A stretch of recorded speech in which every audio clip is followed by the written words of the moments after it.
नमस्कार दोस्तों, मैं ममता। जैसा कि पिछले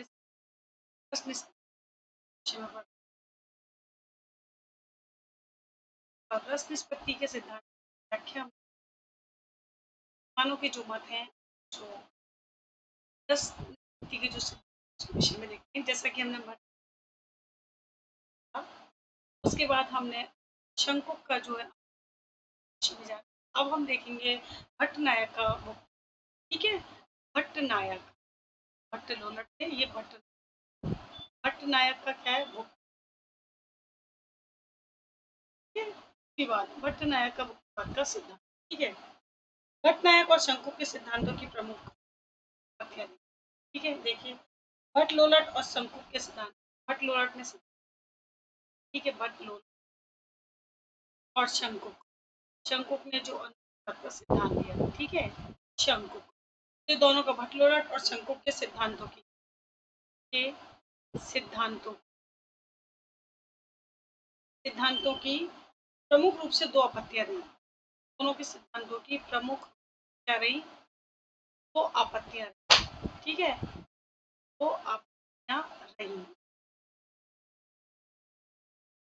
ये देखिए, अदृष्टपूर्व राम क्या है, अदृष्टपूर्व राम। आदि चरित्रों की रसानुभूति, राम आदि चरित्रों की रसानुभूति, राम आदि चरित्रों की रसानुभूति की मात्रा के संबंध में, की मात्रा के संबंध, ठीक है, अज्ञान। राम आदि जो चरित्र थे, इनके द्वारा जो रसानुभूति की जाती थी, और रसानुभूति की मात्रा क्या थी, यानी इसके स्पष्टीकरण नहीं था। आदर्शपूर्व क्या होता है दोस्तों, जो पहले कभी देखा नहीं गया, जिससे पहले कभी नहीं आया। तो राम आदि जो मूल पात्र है उसको द्वारा नहीं देखा गया। इन पात्रों के नट में नहीं किया जा रहा, सुनो जो रसानुभूति है, ठीक है, तो उसकी मात्रा क्या रही है, इसके संबंध में क्या है, अज्ञानता है। नेक्स्ट देखिए, दूसरे के व्यवहार के प्रति हमारी संस्कार निष्ठ क्या है, दूसरे के व्यवहार के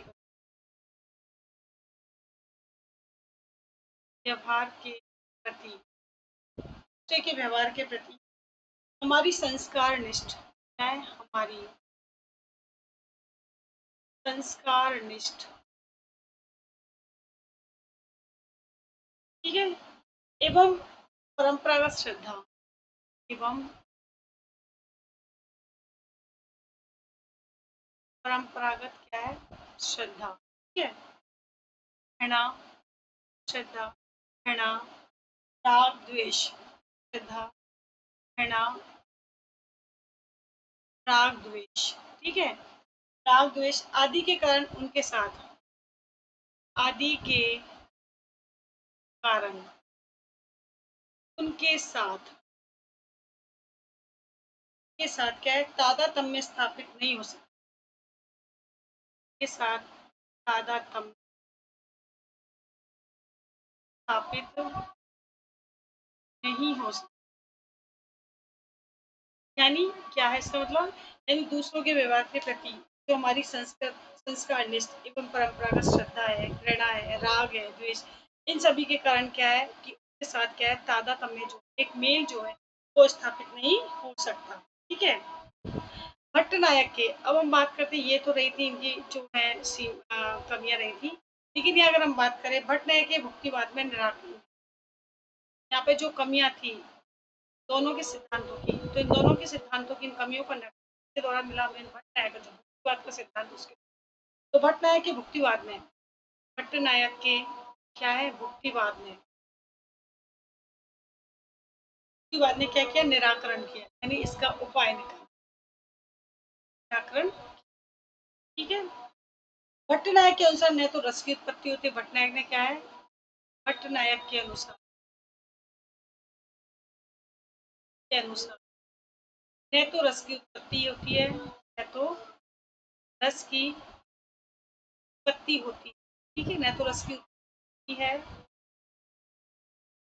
न प्रतीति और न अभिव्यक्ति, न प्रतीति और न अभिव्यक्ति, और न अभिव्यक्ति। ठीक है, जैसा कि भट्ट लोलक ने कहा था कि रस की उत्पत्ति होती है, ये बात भट्ट लोलक ने गई थी, लेकिन भट्ट नायक ने क्या कहा है कि रस की ना तो उत्पत्ति होती है, न प्रतीति और ना ही अभिव्यक्ति। रस की तो भुक्ति होती है। क्या कह रहे हैं भट्ट नायक? रस की तो भुक्ति होती है। ठीक है, यानी भुक्ति क्या है? भोग का आस्वादन लेता है, वो आस्वादन किया, ये वो कहता है आस्वादन है इसका रस। ठीक है, उसकी कोई उत्पत्ति नहीं, प्रतीति नहीं, अभिव्यक्ति, केवल ये भुक्ति का विषय माना है किसने? भट्ट नायक के द्वारा। ठीक है, निष्पत्ति क्या है? जैसे निष्पत्ति उसके द्वारा क्या, तो यहाँ पर देखिए निष्पत्ति क्या है? निष्पत्ति भावित होना या भावित ही, भावित होना या भावित ही, यानी विषय रहा है। ठीक है, संयोग क्या है इसमें? संयोग देखिए क्या है रस के? भावक भाव्य संबंध, के भावक भाव्य संबंध, जैसा कि गम्य और गम्य भामक का अर्थ हमने उसी प्रकार से वाद्य का उसी प्रकार से इनके द्वारा क्या कहा गया है? भावक और भाव्य का संबंध माना है रस की निष्पत्ति के संदर्भ। ठीक है, भट्ट नायक के अनुसार रस की निष्पत्ति का अर्थ है, भट्ट नायक के अनुसार, भट्ट नायक के अनुसार रस की निष्पत्ति का, रस की निष्पत्ति का अर्थ है, क्या अर्थ है इसकी निष्पत्ति का? विवाह आदि के भाव्यमान होने पर, क्या है? विभावादि यानी भाव अनुभाव संचय भाव आदि, विभावादि के भाव्यमान होने पर, विभावादि के भाव्यमान होने यानी प्राप्त होने, ठीक है, भाव्यमान होने पर रस की भुक्ति करना, क्या है? रस की भुक्ति करना, भुक्ति आस्वादन करना। ठीक है, भुक्ति का मतलब आस्वादन, यानी जब विवाहवादी के, यानी जब उत्कर्ष को वो जब प्राप्त होता है, तो तब क्या होता है कि ये जो है रस की क्या है? उत्पत्ति होती है, और रस की होती है ना कि निषेध किया है, यानी भाग्यमान होने पर जब उत्कर्ष अवस्था को प्राप्त करती है तो यानी इसका आस्वादन लिया जाता है, किसका? रस का। ठीक है, इस मत की पुष्टि के लिए देखिए अभी इन्होंने भट्टनायक ने क्या किया है कि जो इन्होंने मत दिया है भक्ति, इस मत की पुष्टि के लिए, ठीक है, इस मत की पुष्टि के लिए मत की पुष्टि के लिए भट्टनायक ने 3 व्यापारों की कल्पना की। नायक 3 व्यापारों की, यानी 3 चरण बताए उन्होंने यहाँ पे, ठीक है, कल्पना की। तो कौन कौन से चरण है देखिए। पहला तो आता है दोस्तों अभिधा, यानी साधारणतः, ठीक है। दूसरा आता है दोस्तों वो है इनका भावाकत्व, भावाकत्व, और तीसरा है दोस्तों वो है हमारा भोजकत्व, भोजकत्व। ठीक है, सबसे पहले अगर हम अभिधा की बात करें तो अभिधा क्या है? देखिए अभिधा क्या है, अभिधा को स्पष्ट कर देते हैं। अभिधा वैसे तो, लेकिन अभिधा काव्य के दृष्टिकोण से कहा गया है काव्य के सामान्य अर्थ की अनुभूति, बात है काव्य के सामान्य अर्थ की, ठीक है, सामान्य अर्थ की अनुभूति, ठीक है, अनुभूति, ठीक है? यानी अर्थ ग्रहण बौद्धिक स्तर पर ही यानी अर्थ ग्रहण क्या है, इन्होंने क्या बताया कि जो अर्थ ग्रहण है वो बौद्धिक स्तर पर ही, बौद्धिक स्तर ही संभव है, यानी जो सामान्य अर्थ है उसकी जो अनुभूति है वो क्या कहलाती है? अभिधा। और ये अभिधा को किससे ग्रहण किया जा सकता है? बौद्धिक स्तर पर ही इसके अर्थ को ग्रहण किया जा सकता है। दूसरा देखिए भावाकत्व, क्या है? भावाकत्व, जो इन्होंने अपने मत को पुष्ट करने के लिए तीसरा चरण क्या माना, यानी हृदय को अर्थ की अनुभूति। तो भाव क्या होती है? हृदय ग्रहण करती है। इसका मतलब क्या हुआ? हृदय को अर्थ की अनुभूति, हृदय को अर्थ की के द्वारा कहा गया है भट्ट नायक की, ठीक है, नहीं हृदय जब अर्थ की अनुभूति करने लगता है, तो वो चरण कौन सा माना है? भावक अर्थ के अंतर्गत आता है। ठीक है, नेक्स्ट देखिए, भावकत्व की जिस प्रक्रिया से, भावकत्व की यानी भावकत्व की जिस प्रक्रिया से, ठीक है, पाठक को काव्य की अनुभूति होती है, पाठक को होती है काव्य की अनुभूति होती है। ठीक है, कि वही साधारणीकरण है। क्या है? वही साधारणीकरण है।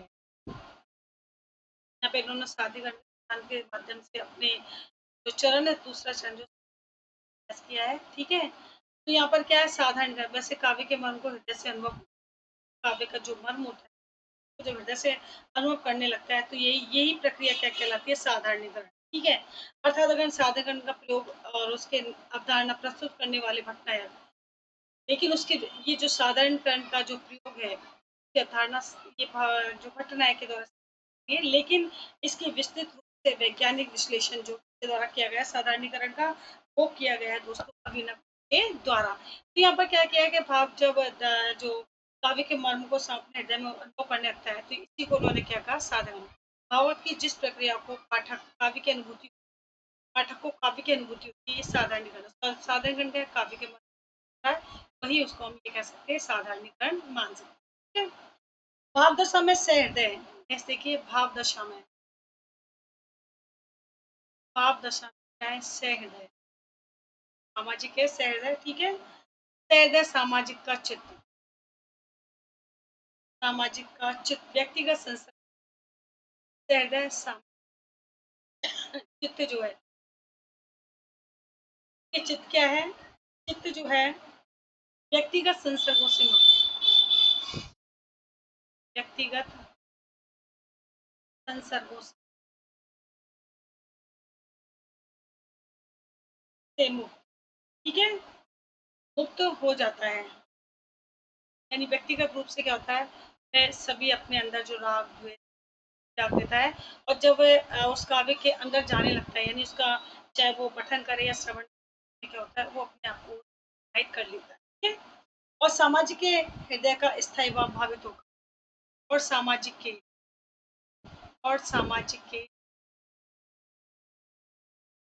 सामाजिक के हृदय का स्थायी भाव, सामाजिक के हृदय का क्या है?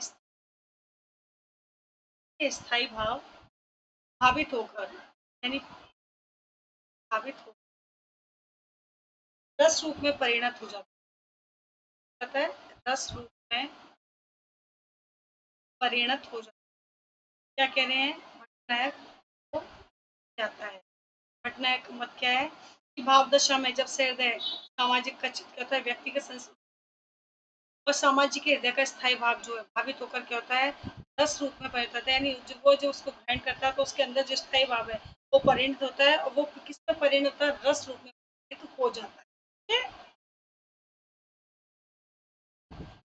तीसरा है भोजक, क्या ये तो था भावगत, ये है भोजक। ठीक है, भोजक, भोजगत व्यापार के द्वारा क्या है? व्यापार के द्वारा सामाजिक भावकत्व। ठीक है, सामाजिक भावकत्व द्वारा, सामाजिक भावकत्व द्वारा, ठीक है, भावकत्व द्वारा सिद्ध रस का भोग करता है, सिद्ध रस का,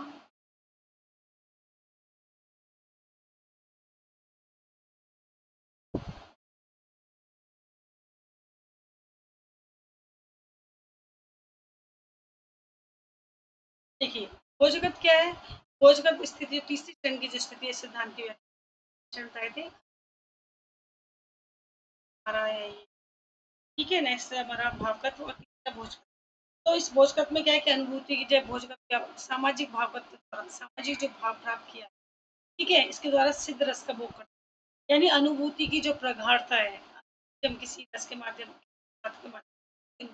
हैं, तो ये अनुभूति की प्रगाढ़ता के कारण जो रस उस उत्कर्ष को पहुँचता है, ठीक है?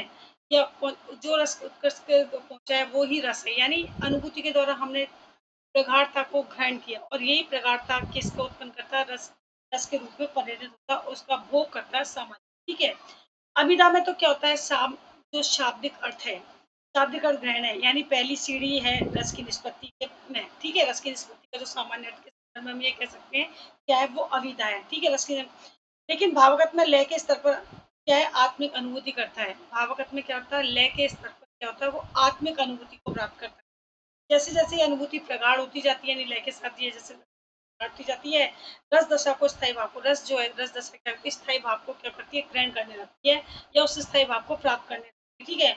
और तीसरी सीढ़ी जो हमारी भोजकत्व है, यानी भोजकत्व जो उत्पन्न हुए रस का भोग करता है, आनंद लेता है, वो कौन होता है? सहृदय होता है, पाठक होता है, सामाजिक होता है, यानी उस रस को ग्रहण कौन कर रहा है? भोजक कर रहा है। पहले उसको उत्पन्न किया जा रहा है, उत्पन्न स्थायी भाव तक पहुँचाया जा रहा है, उसके बाद जो वो स्थायी भाव उसके द्वारा रस के द्वारा उसको ग्रहण कर रहा है, तो ये कौन-सी अवस्था होती है? भोजक आती है, ठीक है? नेक्स्ट देखिए लौकिक अनुभव से ऊपर, क्या कह रहे हैं? लौकिक अनुभव से ऊपर, ठीक? से हम प्राप्त करते हैं। लौकिक अनुभव से ऊपर, लौकिक अनुभव से ऊपर एक विशिष्ट अनुभव है रस का भोग, एक विशिष्ट अनुभव है, विशिष्ट अनुभव है, क्या है? रस का भोग, ठीक है? तो जैसे हम ठीक है इसको यह सहृदय के चित्त में, ये क्या है? यह है हृदय के चित्त में, हृदय के चित्त में यानी सामाजिक के प्रेक्षक के चित्त में, दर्शक के चित्त में, ठीक है? हृदय के चित्त में, ये चित्त में सत्व का उद्रेक होने पर भी संभव होता है। क्या होता है? सत्व का उद्रेक, सत्व का उद्रेक होने पर, ठीक है? होने पर ही संभव होता है, ही संभव होता क्या कह रहे हैं भट्टनायक कि लौकिक अनुभव से तो सत्व का ये जो देखो लौकिक अनुभव क्या है जो संसार में प्राप्त किया एक विशिष्ट अनुभव है, ठीक है? तो जैसे कि हम क्या कहते हैं कि जैसे हमने कहा कि जिसके रस की जो उत्पत्ति हो रही है और वो रस की उत्पत्ति के द्वारा हृदय के चित्त में जब वो हृदय के चित्त में आ जाता है और चित्त में क्या सत्व का उदय होने लगता है तो क्या होता है कि रस का भोग को और ज्यादा अच्छे तरीके से करने लगता है। यानी मेरे पराये अहंकार वासनाएं सब मुक्त होकर केवल और केवल उस विशेष पात्रों को एकाकार कर देगा। जितने भी पात्र हैं उसमें अपने आप को एकाकार कर लेता है। कौन कर लेता है? सामाजिक या सहृदय कर लेता है, एकाकार कर लेता है। जो नाटक संचित हो रहा है यानी जो नाटक मंचित किया जा रहा है, ठीक है? उस मंचित नाटक के माध्यम से क्या है उसमें डूब जाना। जैसे हम कहें कि कोई भी नाटक मंचित हो रहा है उसमें उसके जो पात्र हैं उसके पात्रों को अपने आप में एकाकार कर लेना, ठीक है? जैसे अगर मैं कहूँ कोई हास्य रस को देख कर क्या होता है व्यक्ति कई बार क्या होता है कि लोटपोट होने लगता है, ठीक है? या हम कहें कि करुणा रस को देखकर क्या होता है कि वो उसकी आँखों से अश्रु प्रवाहित होने लगता है। तो ये जो ये स्थिति होती है, ठीक है?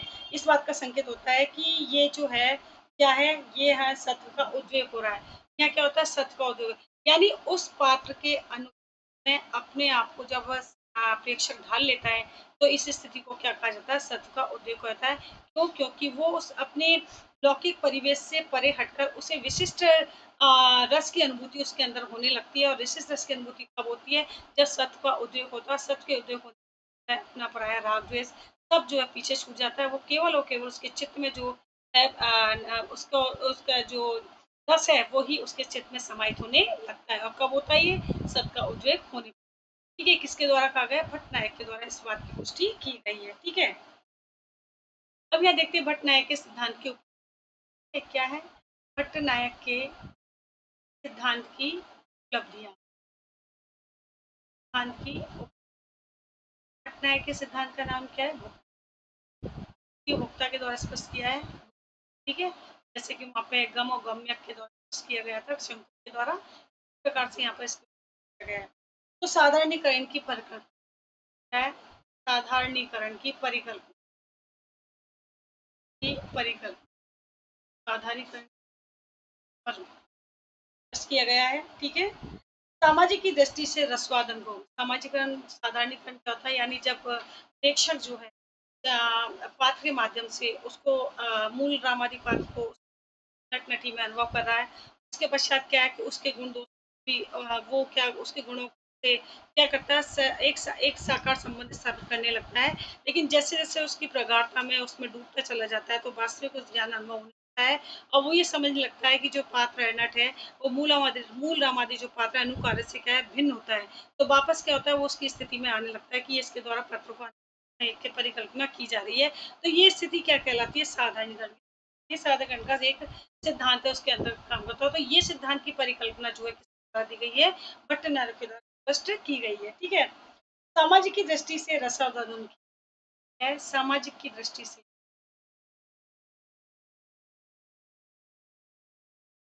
सामाजिक की दृष्टि से रसास्वादन